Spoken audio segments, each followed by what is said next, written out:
Le nouveau record d'Ace mondial détenu par John Isner, l'exploit XXL d'Alizé Cornet qui s'offre la numéro 1 mondiale Iga Swiatek au bout d'une démonstration, et enfin le preview du choc entre teenagers, entre pépites, entre Yannick Sinner et Carlos Alcaraz, c'est le menu du jour de notre crème liftée. Salut les talkers, j'espère que vous allez bien. On y est, la première semaine de compétition touche à sa fin, les troisièmes tours sont finis. On va se projeter ensemble sur la deuxième semaine de compétition et les huitièmes de finale qui arrivent à grands pas dès demain, et oui, puisqu'il n'y a plus de Manic Monday. La règle a été supprimée, maintenant on joue le dimanche à Wimbledon. Donc on va se projeter ensemble tout de suite et c'est parti, let's go!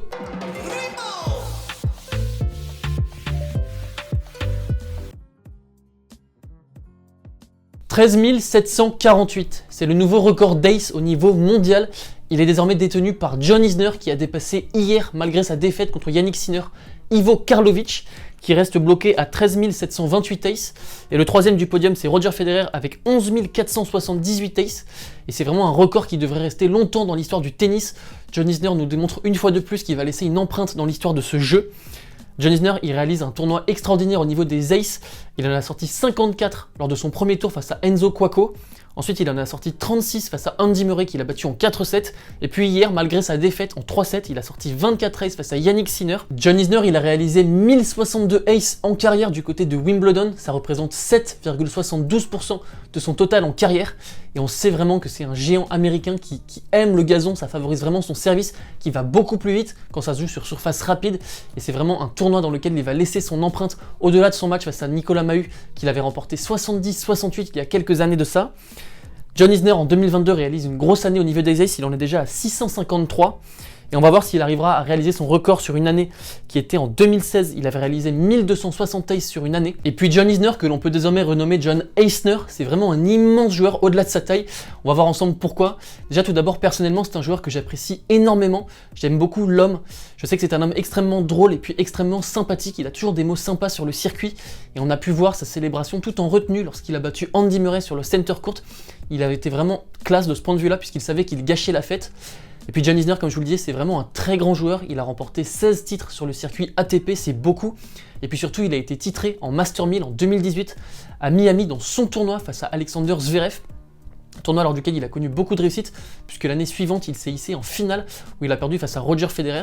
Et puis John Isner, il a atteint la finale de 4 autres Master 1000 en carrière.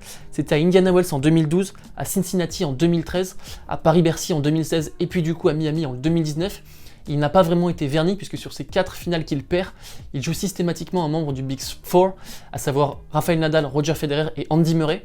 Et puis au-delà de ça, John Isner, c'est quand même un grand joueur qui a su être polyvalent sur pas mal de surfaces, à l'exception de la terre battue, même s'il a déjà battu Roger Federer en Coupe Davis sur terre battue. John Isner, il a atteint une demi-finale à Wimbledon en 2018 qu'il perd face à Kevin Anderson 26-24 au 5e set. Et je pense que c'est ce match qui a fait en sorte que dès l'année suivante, le super tie-break soit introduit à Wimbledon. Et puis John Isner, il a également participé au Masters de fin d'année en 2018, donc c'est vraiment un très grand joueur qui va vraiment laisser une empreinte dans l'histoire de ce sport. Et puis surtout, il a 37 ans, donc il faut vraiment profiter de lui à fond.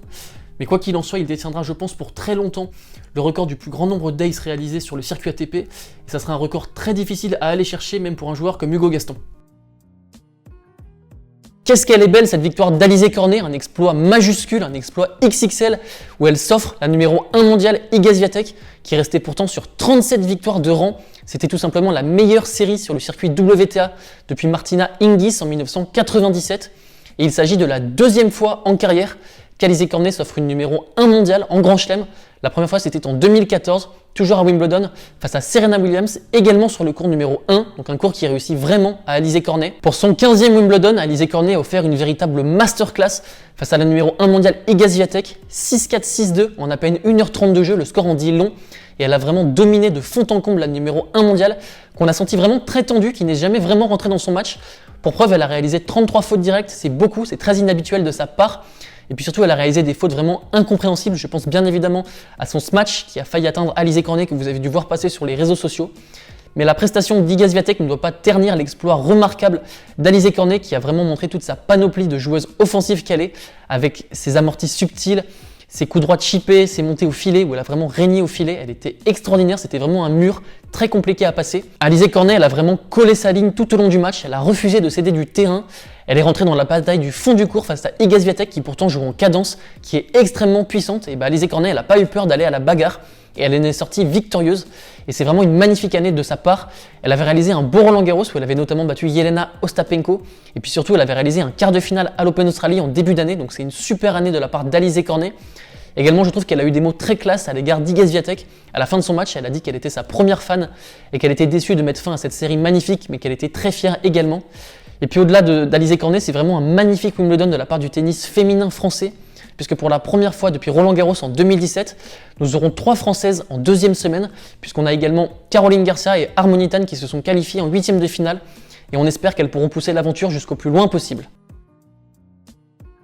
On va maintenant s'attarder au duel de pépites, au duel de teenagers, au duel de représentants Nike entre Carlos Alcaraz et Yannick Sinner, duel de représentants Nike. Ce sont 2 joueurs que Nike a tout intérêt à sécuriser pour les prochaines années, puisque ce sont 2 joueurs qui sont promis à un immense avenir, une grande carrière.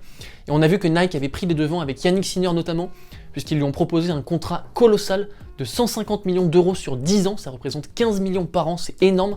Et je pense qu'ils ne vont pas tarder à faire une offre de ce style-là, voire même un petit peu plus à Carlos Alcaraz.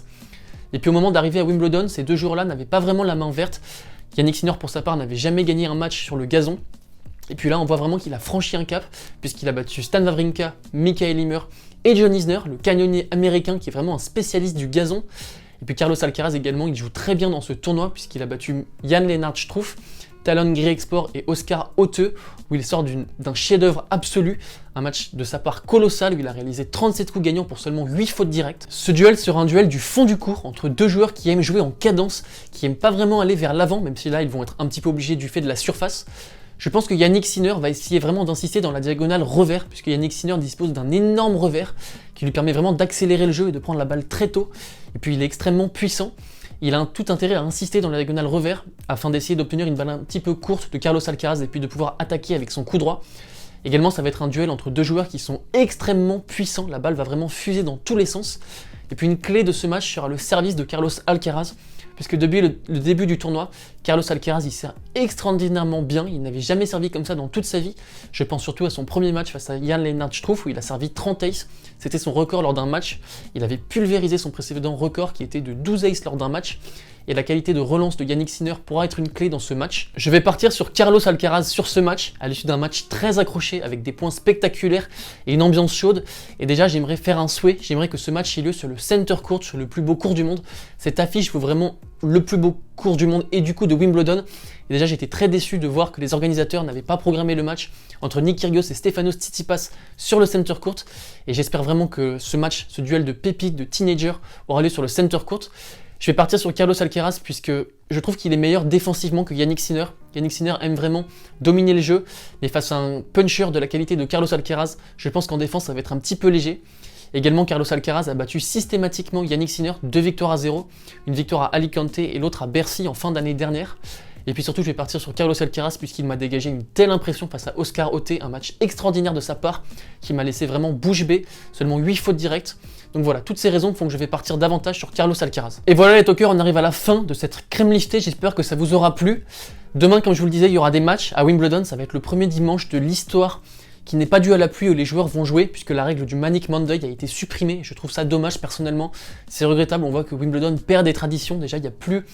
Depuis 2 ans, depuis l'édition 2019, les 5e sets qui vont jusqu'à 70-68. Maintenant, il y a des super tie-breaks. Voilà, je trouve qu'il y a beaucoup de traditions qui se perdent. Mais du coup, on aura du tennis demain. Je te souhaite à tous de très beaux matchs et puis on va se retrouver très vite sur la chaîne. Donc je vous embrasse, je vous fais des gros bisous et je vous dis à très vite. Ciao!